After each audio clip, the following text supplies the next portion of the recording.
خلیفہ عبد الملک بن مروان اپنے دربار میں تشریف فرما تھے.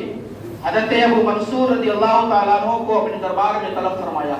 یہ فائدے ہماری اور آپ کی کیا ہیں؟ حضرت ابو منصور رضی اللہ تعالیٰ عنہ تشریف لائے. خلیفہ عبد الملک بن مروان نے کہا کہ ابو منصور تمہیں 1 سال کا وقت ہے اور جاؤ، جانے کے بعد مجھے یہ بتاؤ کہ دنیا میں عقل مند انسان کون ہے اور دنیا میں بیوقوف انسان کون ہے. 1 سال کا وقت ہے. حضرت ابو منصور رضی اللہ تعالیٰ عنہ دربار سے باہر نکلے، دروازے پر پہنچے. پہنچنے کے بعد پھر واپس لوٹے. لوٹنے کے بعد ارشاد فرمایا خلیفہ وقت جواب مل گیا. کون ہے بیوقوف، کون ہے عقل مند؟ بیوقوف شخص، جاہل شخص وہ ہے کہ جو گناہ کرے اور گناہ کرنے کے بعد پھر بھی اللہ تبارک و تعالیٰ کی عذاب سے خوف نہ کرے. جاہل ہے وہ انسان، بیوقوف ہے وہ انسان. عقل مند کون ہے؟ عقل مند وہ ہے کہ جو شخص نیکیاں بھی کرے اور نیکیاں کرنے کے بعد اللہ تبارک و تعالیٰ سے ڈرتا بھی رہے. حضرت ابو منصور رضی اللہ تعالیٰ عنہ سے خلیفہ عبد الملک بن مروان نے فرمایا اے ابو منصور کوئی آیت کریمہ بھی سنا دے. حضرت ابو منصور رضی اللہ تعالیٰ عنہ نے آیت کریمہ کی تلاوت فرمائی.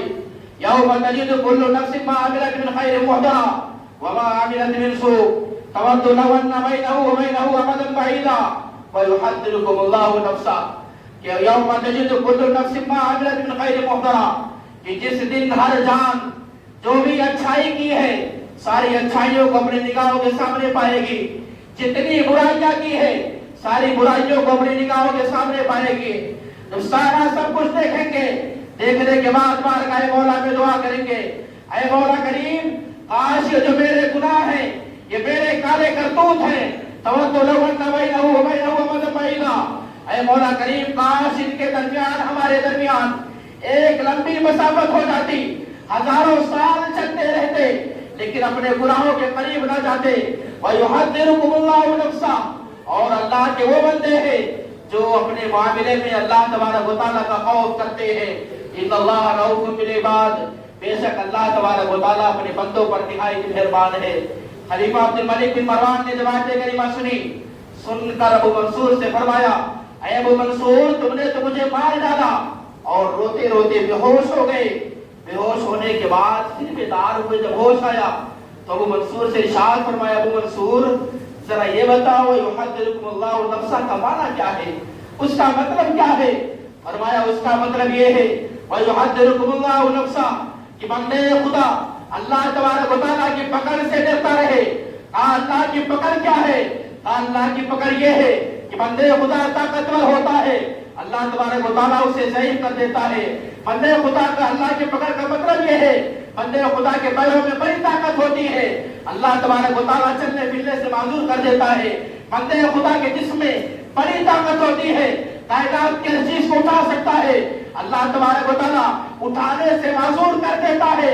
اللہ کی پکڑ یہ ہے، اور دوسری پکڑ اللہ کی یہ ہے بندے خدا کو موت آ جائے. تیسری پکڑ یہ ہے کہ بندے خدا کو اللہ اٹھا کر کے جہنم میں ڈالتے ہیں.